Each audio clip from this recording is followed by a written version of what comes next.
മഹാഭാരതം 1. എല്ലാ ഭക്തരും ആരാധിക്കുന്ന ദേവി. മഹാഭാരതത്തിലെ മുക്തതിമാതയുടെ നാരായണ ഭാഗത്തിന്റെ ലളിതമായ മലയാള വിവർത്തനം പ്രസിദ്ധീകരിക്കാൻ ഞാൻ ശ്രമിച്ചിട്ടുണ്ട്. ഭഗവാന്റെ അനുഗ്രഹം ലഭിക്കാൻ ആഗ്രഹിക്കുന്ന എല്ലാ ഭക്തരും അത് ഭക്തിയോടെ ചൊല്ലണം. സംസ്കൃതം അറിയുന്നവർക്ക് മഹാഭാരതത്തിന്റെ മൂലഭാഗത്തുള്ള ശാന്തിപർവത്തിൽ നിന്ന് 334 അധ്യായം മുതൽ ഈ ഭാഗം പാരായണം ചെയ്യാനും ഭഗവാൻ വേദവ്യാസന്റെ പ്രസാദിക വാണി ശ്രവിക്കുന്നതിന്റെ പ്രയോജനം നേടാനും കഴിയും. യുധിഷ്ഠിരൻ ഭീഷ്മാചാര്യരോട് ഈ ചോദ്യം ചോദിച്ചു: ഒരാൾക്ക് സിദ്ധി നേടണമെങ്കിൽ അവൻ ഒരു ഗൃഹസ്ഥനായാലും ബ്രഹ്മചാരിയായാലും വാഗ്മിയായാലും ഭിക്ഷുവായാലും ഏത് ദേവതയെയാണ് ആരാധിക്കേണ്ടത്? ഒരു സാധകൻ ആരെക്കൊണ്ടാണ് ശാശ്വത സ്വർഗം നേടുന്നത്? ഒരു ഉന്നത വ്യക്തി ആരെക്കൊണ്ടാണ് സമ്പത്ത് നേടുന്നത്? ദേവന്മാർക്കും പിതൃക്കൾക്കും എങ്ങനെ വഴിപാടുകൾ അർപ്പിക്കണം? മോചിതനായവന്റെ അവസ്ഥ എന്താണ്? ആ ലോകത്തേക്ക് മടങ്ങാതിരിക്കാൻ ഒരാൾ എന്തു ചെയ്യണം? ദേവന്മാരുടെ ദൈവം ആരാണ്? പിതൃക്കളുടെ പിതാവ് ആരാണ്? അല്ലെങ്കിൽ മഹാപുരുഷ, ഇതിലും അസാധാരണമായ എന്തെങ്കിലും ഉണ്ടെങ്കിൽ അതിനെക്കുറിച്ച് എന്നോട് പറയൂ. ഇതിന് ഭീഷ്മർ പറഞ്ഞു: ഹേ പരിപുരാണ, ചോദ്യങ്ങൾ ചോദിക്കാൻ നിങ്ങൾക്ക് മാത്രമേ അറിയൂ. നിങ്ങൾ ഒരു നിഗൂഢമായ ചോദ്യം ചോദിച്ചു. നൂറുകണക്കിന് വർഷങ്ങൾക്ക് പോലും അത് വെറും യുക്തികൊണ്ട് ഊഹിക്കാനും വിശദീകരിക്കാനും കഴിയില്ല. തീർച്ചയായും ദൈവകൃപയോ ആഗമ പാരമ്പര്യമോ ഇല്ലാതെ അത് വിശദീകരിക്കാൻ പ്രയാസമാണ്. പക്ഷേ നിങ്ങൾ അത് വിശദീകരിക്കണം. ഇതുമായി ബന്ധപ്പെട്ട് അറിയുന്നവർ നാരദനും മുനി നാരായണനും തമ്മിലുള്ള ഈ പുരാതന സംഭാഷണത്തെ പരാമർശിക്കുന്നു. ഇത് എന്റെ പിതാവാണ് എന്നോട് പറഞ്ഞത്. സാർവത്രികവും ചതുർമുഖനും നിത്യമായി പ്രകടമായതുമായ നാരായണൻ, യമധർമ്മന്റെ മകൻ, ഹൃദയുഗത്തിൽ 4 രൂപങ്ങളിൽ പ്രത്യക്ഷപ്പെട്ടു: നരൻ, നാരായണൻ, ഹരി, കൃഷ്ണൻ. ഇവരിൽ നരനും നാരായണനും 2 അമർത്യരും പദാരികാശ്രമത്തിൽ ഒരു സ്വർണ്ണ രഥത്തിൽ ഇരുന്നു തപസ്സു ചെയ്യുകയായിരുന്നു. ആ മനോഹരമായ രഥത്തിന് 8 ചക്രങ്ങളുണ്ടായിരുന്നു. നിരവധി മൃഗങ്ങൾ അതിൽ സവാരി ചെയ്തു. ആദിമ മനുഷ്യരും മുഴുവൻ ലോകത്തിന്റെയും യമാനന്മാരുമായ ഇരുവരും തപസ്സുകൊണ്ട് മെലിഞ്ഞു. അവരുടെ ശരീരത്തിലെ എല്ലാ നാഡികളും ഇളകിമറിഞ്ഞു. തപസ്സുമൂലമുണ്ടായ തേജസ് കാരണം ദേവന്മാർ പോലും അവരെ ഭയപ്പെട്ടു. അവർ ഇഷ്ടപ്പെടുന്നവർക്ക് മാത്രമേ അവർ പ്രത്യക്ഷപ്പെടുകയുള്ളൂ. അവരുടെ ഹൃദയങ്ങളുടെ മനസ്സാക്ഷിയാൽ പ്രചോദിതനായി നാരദൻ മഹാമേരുവിൽ നിന്ന് പറന്നുയർന്ന് കണ്ടമാദാനത്തിനടുത്ത് വന്നിറങ്ങി.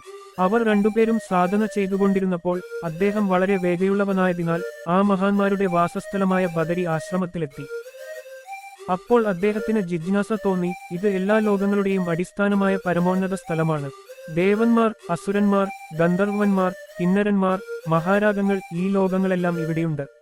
ഒരു കാലത്ത് ഒന്നായിരുന്ന ഈ വിഗ്രഹത്തെ ധർമ്മത്തിന്റെ പരമ്പര വളർത്തുന്നതിനായി 4 തരങ്ങളായി വിഭജിച്ചു: നരനാരായണൻ, കൃഷ്ണൻ, ഹരി, അങ്ങനെ.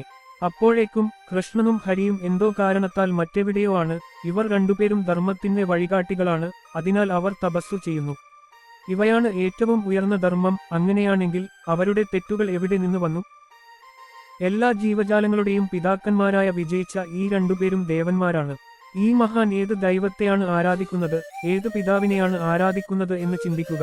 നാരായണൻ പെട്ടെന്ന് അവന്റെ മുന്നിൽ ഭക്തിയോടെ പ്രത്യക്ഷപ്പെട്ടു. ദിവ്യപിതാവായ ആഫ്രിക്കയുടെ പ്രവൃത്തി പൂർത്തിയായപ്പോൾ അദ്ദേഹം ദർശനം നടത്തി വേദങ്ങൾക്കനുസരിച്ച് അദ്ദേഹത്തെ ആരാധിച്ചു. അദ്ദേഹത്തിന്റെ അത്ഭുതകരവും അതുല്യവുമായ ആരാധനാരീതി കണ്ട് ബഹുമാന്യനായ മുനി നാരദൻ സന്തോഷിച്ച് സമീപത്ത് ഇരുന്നു. സംതൃപ്തനായ നാരായണനെ കണ്ട് അദ്ദേഹം അദ്ദേഹത്തെ ആരാധിക്കുകയും മഹാദേവനെക്കുറിച്ച് ഇങ്ങനെ പറയുകയും ചെയ്തു: പുരാണങ്ങളിൽ, അതായത് വേദങ്ങളിൽ, നീ വാർദ്ധക്യമില്ലാത്തവനും അമർത്യനും പിതാവും മാതാവും അക്ഷയമായ അമൃതുമാണെന്നും എല്ലാ ഭൂതകാലവും ഭാവി ലോകങ്ങളും നിന്നിൽ സ്ഥിതി ചെയ്യുന്നുവെന്നും പറയപ്പെടുന്നു.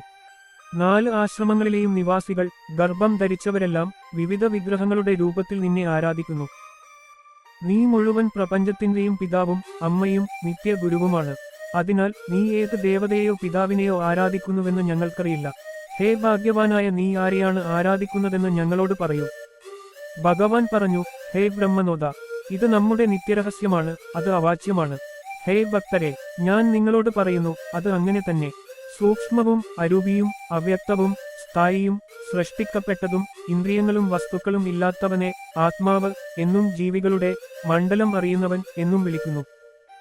ഇത് ത്രിഗുണ സ്വഭാവത്തിന് വിപരീതമാണ്, പുരുഷനായി കണക്കാക്കപ്പെടുന്നു. ഹേ പരമാത്മാവേ, അതിൽ നിന്ന് ത്രിഗുണമായ അവ്യക്തത ഉയർന്നുവരുന്നു. എല്ലാ പ്രകടമായ പ്രകടനങ്ങളിലും അവ്യക്തവും ആയിരിക്കുന്നതും ആ അവ്യക്തമായ പ്രകൃതിയെ നമ്മുടെ ഉത്ഭവമായി അറിയുക. അതാണ് അവൻ ഒരു രൂപത്തിൽ ദിവ്യപൂർവിക പ്രവർത്തനങ്ങളിൽ നാം അവനെ ആരാധിക്കുന്നു. ഓ ദ്വിജാതനായ അവനല്ലാതെ മറ്റൊരു ദൈവമോ പിതാവോ ഇല്ല, അവൻ ആത്മാവാണെന്ന് നാം അറിയണം, അതിനാൽ നാം അവനെ ആരാധിക്കുന്നു. ഹേ ബ്രാഹ്മണരെ, ഈ ലോകത്തിലെ ശരിയായ പെരുമാറ്റം അവനിൽ നിന്നാണ് അറിയപ്പെടുന്നത്. ദിവ്യപിതാവിന്റെ കടമകൾ നിർവഹിക്കുക എന്നത് അവന്റെ കൽപ്പനയാണ്.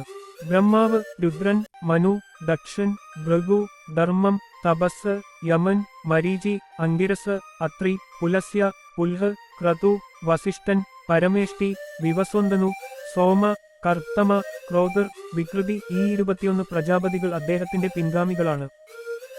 ആ ദിവ്യപിതാവിന്റെ ശാശ്വതമായ പെരുമാറ്റച്ചട്ടങ്ങളെ അവർ മാനിച്ചതിനാലാണ് ആ ദേവന്മാർ അവരവരുടെ സ്ഥാനങ്ങൾ ഏറ്റെടുത്തത്.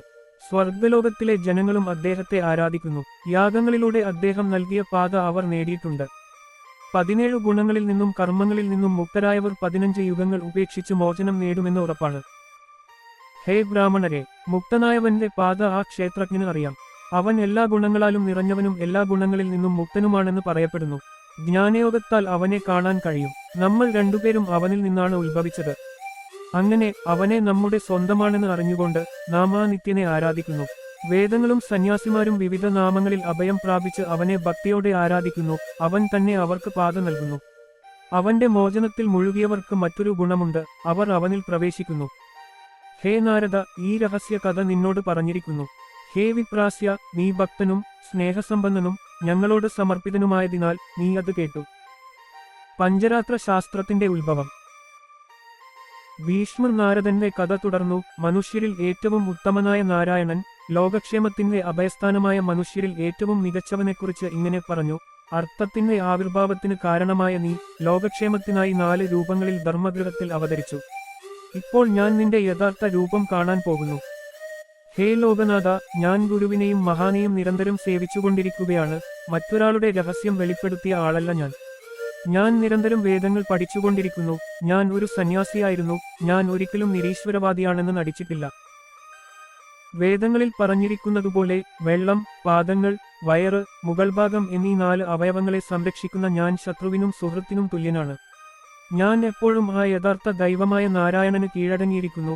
എപ്പോഴും ഏകാന്തത അനുഭവപ്പെടുകയും അവനെ മാത്രം ആഗ്രഹിക്കുകയും ചെയ്യുന്നു. ഞാൻ വീഴുകയാണ്. ഈ പ്രത്യേക മാർഗങ്ങളിലൂടെ ആന്തരിക വിശുദ്ധി നേടിയ എനിക്ക് എന്തുകൊണ്ടാണ് ആ അനന്തമായ ദൈവത്തെ അറിയാത്തത്? ബ്രഹ്മാവിന്റെ പുത്രനും നിത്യമതത്തിന്റെ സംരക്ഷകനുമായ നാരായണന്റെ വാക്കുകൾ കേട്ട് നിയമങ്ങൾ അനുസരിച്ച് അദ്ദേഹത്തെ വണങ്ങി, വളരെ നല്ലത്, പോയി വരൂ എന്ന് പറഞ്ഞു. അദ്ദേഹത്തിന്റെ ആജ്ഞ സ്വീകരിച്ച ബ്രഹ്മാവിന്റെ പുത്രനായ നാരദൻ ആ മഹാമുനി നാരായണനെ വണങ്ങി വലിയ യോഗശക്തിയോടെ ആകാശത്തിലൂടെ പറന്നു. ഉടനെ മേരു പർവ്വതത്തിലെത്തി അപ്രത്യക്ഷനായി. ആ പർവ്വതത്തിന്റെ പാറക്കെട്ടുകളുള്ള കൊടുമുടിയിൽ മുനി കുറച്ചുനേരം ഏകാന്തതയിൽ തുടർന്നു. വടക്കുപടിഞ്ഞാറോട്ട് നോക്കിയപ്പോൾ മുകളിൽ സൂചിപ്പിച്ച അത്ഭുതകരമായ കാഴ്ച അദ്ദേഹം കണ്ടു. പാൽ സമുദ്രത്തിന്റെ വടക്ക് ഭാഗത്ത് വെളുത്ത എന്നൊരു വലിയ ദ്വീപ് ഉണ്ടായിരുന്നു. മേരു പർവ്വതത്തേക്കാൾ 30,000 യോജന ഉയരമുണ്ടെന്ന് അറിയുന്നവർ പറയുന്നു. വെളുത്ത നിറമുള്ള, ഇന്ദ്രിയങ്ങളില്ലാത്ത, ഭക്ഷണമില്ലാത്ത, ചലനമില്ലാത്ത, വളരെ സുഗന്ധമുള്ള സുഗന്ധം പുറപ്പെടുവിക്കുന്ന, പാപങ്ങളിൽ നിന്ന് പൂർണ്ണമായും മുക്തമായ ജീവികളുണ്ട്. പാപികളുടെ കണ്ണുകൾ പോലും പ്രകാശിപ്പിക്കുന്ന ഒരു തേജസ്സുണ്ട്. വജ്രം പോലെ കഠിനമായ അസ്ഥികളാൽ നിർമ്മിച്ചവയാണ്. തുല്യ വീതിയും ഉയരവുമുള്ളവയാണ്. ദിവ്യമായ അവയവങ്ങളാണുള്ളത്. വലിയ ശക്തിയുള്ളവയാണ്. കുട പോലുള്ള തലകളുള്ളവയാണ്. മേഘങ്ങൾ പോലുള്ള ശബ്ദങ്ങളുള്ളവയാണ്. 100കണക്കിന് വരകളാൽ അലങ്കരിച്ച തുല്യ കൈകളും കാലുകളുമുണ്ട്. അവർക്ക് 60 വെളുത്ത പല്ലുകളും 8 നാവുകളുമുണ്ട്. സൂര്യനുതുല്യനും സാർവത്രികമായി സംസാരിക്കുന്നതുമായ കാലപുരുഷനെപ്പോലും പിടികൂടാനും അടിക്കാനും അവർക്ക് കഴിവുണ്ട്. പ്രപഞ്ചത്തിന്റെ സൃഷ്ടിയുടെ കാരണം അവരാണ്. എല്ലാ ലോകങ്ങളും അവനിൽ നിന്നാണ് ഉത്ഭവിച്ചത്.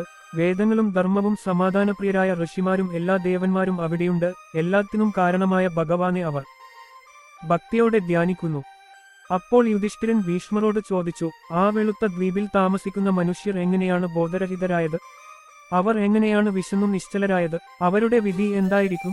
ഹേ ഭാരത, ഈ ലോകത്ത് എങ്ങനെയുള്ള മനുഷ്യരാണ് മുക്തരാകുന്നത്? അവരുടെ സ്വഭാവസവിശേഷതകൾ ഈ വെളുത്ത ദ്വീപിൽ താമസിക്കുന്ന ആളുകളുടെ സ്വഭാവസവിശേഷതകളാണ്. അതിനാൽ എന്റെ സംശയം ദൂരീകരിക്കൂ, കാരണം എനിക്ക് ഈ വിഷയത്തിൽ വളരെ താൽപ്പര്യമുണ്ട്. എല്ലാ ആത്മീയ കഥകളിലും അഭിനയിച്ചത് നിങ്ങളല്ലേ? ഞങ്ങൾ നിന്നിൽ അഭയം പ്രാപിക്കുന്നു. അപ്പോൾ ഭീഷ്മർ പറഞ്ഞു: അല്ലയോ രാജാവേ, ഈ കഥ വളരെ നീണ്ടതാണ്. എന്റെ പിതാവിൽ നിന്ന് ഞാൻ അത് കേട്ടിട്ടുണ്ട്. അതിന്റെ സാരാംശം ഞാൻ നിങ്ങളോട് പറയാം. ഈ കഥ ഞങ്ങളുടെ പിതാവിന്റെ ചോദ്യത്തിന് മറുപടിയായി നാരദ മുനി പറഞ്ഞു. ഞാൻ മുമ്പ് അവിടെ കേട്ടിരുന്നു. ഉപരിശരൻ എന്നൊരു പൃഥ്വിരാജുണ്ടായിരുന്നു. ഇന്ദ്രന്റെ സുഹൃത്തും നാരായണ ഭക്തനുമായി അദ്ദേഹം പ്രശസ്തനായിരുന്നു. അദ്ദേഹം ഭക്തനും എപ്പോഴും തന്റെ പിതാവിനോട് അലസതയില്ലാതെ അർപ്പണബോധമുള്ളവനുമായിരുന്നു. നാരായണൻ നൽകിയ സന്ദേശത്താൽ അദ്ദേഹം രാജ്യം നേടി. സൂര്യന്റെ വായിൽ നിന്ന് ലഭിച്ച സത്വ സമ്പ്രദായം പിന്തുടർന്ന് അദ്ദേഹം ഭഗവാൻ നാരായണനെ ആരാധിച്ചു. ഇതിന്റെ ഒരു അവശിഷ്ടമായി അദ്ദേഹം തന്റെ പൂർവികരെ തൃപ്തിപ്പെടുത്തി. പൂർവികരുടെ ഒരു അവശിഷ്ടമായി അദ്ദേഹം ബ്രാഹ്മണരെയും ഭക്തരെയും തൃപ്തിപ്പെടുത്തി ശേഷണം ഭക്ഷിച്ചു. അദ്ദേഹം സത്യത്തിൽ അർപ്പണബോധമുള്ളവനും എല്ലാ ജീവികളോടും അഹിംസാത്മകമായി പെരുമാറിയവനുമായിരുന്നു. അദ്ദേഹം ദേവന്മാരുടെ ദൈവവും ആദി, മധ്യ, ലോകം, അമരത്വം എന്നിവയുടെ സ്രഷ്ടാവുമായിരുന്നു. അദ്ദേഹം യഥാർത്ഥ ഭക്തനായിരുന്നു. ശത്രുവായ ദേവേന്ദ്രൻ, നാരായണ ഭക്തൻ, അദ്ദേഹത്തിന് ഒരു ഇരിപ്പിടം വാഗ്ദാനം ചെയ്തു. ആ രാജാവ് തന്റെ രാജ്യം, സമ്പത്ത്, ശിഷ്യന്മാർ, വാഹനം എന്നിവ ഭഗവാന്റേതാണെന്ന് പ്രഖ്യാപിച്ചു. എല്ലാ കർമ്മങ്ങളും നിർവഹിച്ചു. സത്വനിയമപ്രകാരം ഏകാഗ്രമായ ഭക്തിയോടെ കാമ്യ നൈമിത്തികയുടെ യാഗങ്ങളും ആചാരങ്ങളും അനുഷ്ഠിച്ചു.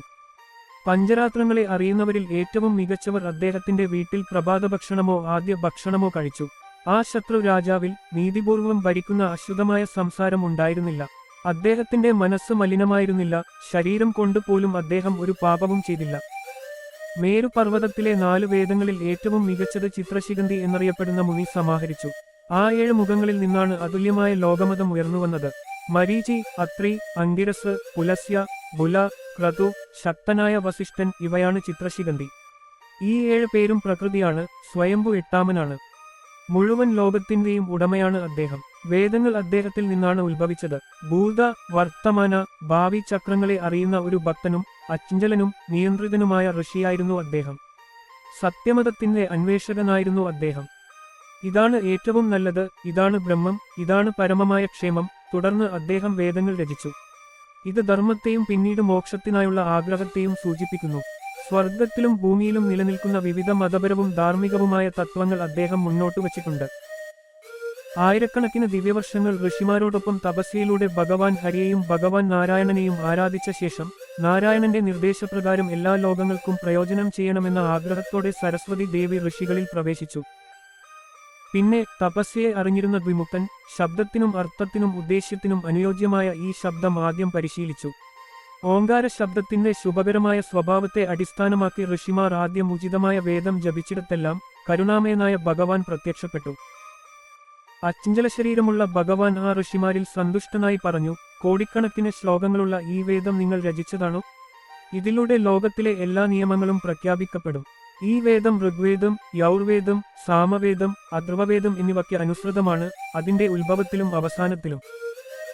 എന്റെ കൃപയാൽ ജനിച്ച ബ്രഹ്മാവ് തെളിവായിരിക്കുന്നതുപോലെ, എന്റെ കോപത്താൽ ജനിച്ച രുദ്രൻ തെളിവായിരിക്കുന്നതുപോലെ, ഹേ വൈബ്ര, എല്ലാ മൂലകങ്ങളും തെളിവാണ്.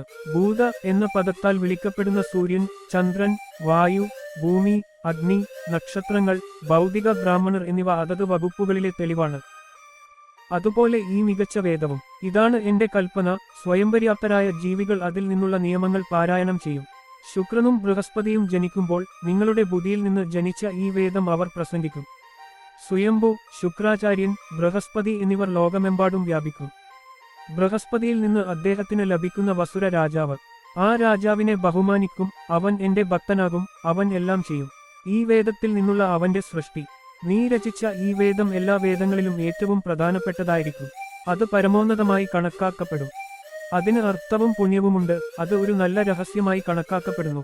അതിന്റെ ഉപജ്ഞാതാവായ നീ അതിന്റെ പ്രജകളാകും. വസുര രാജാവും രാജകീയ മഹത്വത്തോടെ മഹാനായി കണക്കാക്കപ്പെടും. ആ രാജാവ് മരിക്കുമ്പോൾ ഈ സനാതന ശാസ്ത്രം ഒരു ആന്തരിക നിധിയായി മാറും. നോക്കൂ, ഇതെല്ലാം ഞാൻ നിങ്ങളോട് പറഞ്ഞിട്ടുണ്ട്. ഇത് പറഞ്ഞിട്ട് അദൃശ്യനായ പുരുഷോത്തമൻ ഋഷിമാരിൽ നിന്ന് വിടവാങ്ങി ഏതോ ഒരു ദിശയിലേക്ക് പോയി. അതിനുശേഷം ലൗകിക ചിന്തകരായ ആ ഋഷിമാർ എല്ലാ മതങ്ങളുടെയും ഉറവിടമായ സനാതന വേദങ്ങൾ പ്രചരിപ്പിച്ചു. 1ാം കൽപ്പത്തിന്റെ തുടക്കത്തിൽ ബൃഹസ്പതി ജനിച്ചു. ഈ വേദവും സംഘവേദം ഉൾപ്പെടെയുള്ള ഉപനിഷത്തുകളും ബൃഹസ്പതിയിൽ സ്ഥാപിച്ച് തപസ്സു ചെയ്യാൻ തീരുമാനിച്ച ശേഷം മുഴുവൻ ലോകത്തിന്റെയും രക്ഷാധികാരികളും എല്ലാ മതങ്ങളുടെയും സ്ഥാപകരുമായ ആ ഋഷിമാർ അവരുടെ ഇഷ്ടസ്ഥലത്തേക്ക് പോയി. മഹാഭാരതം 2 വരവ്.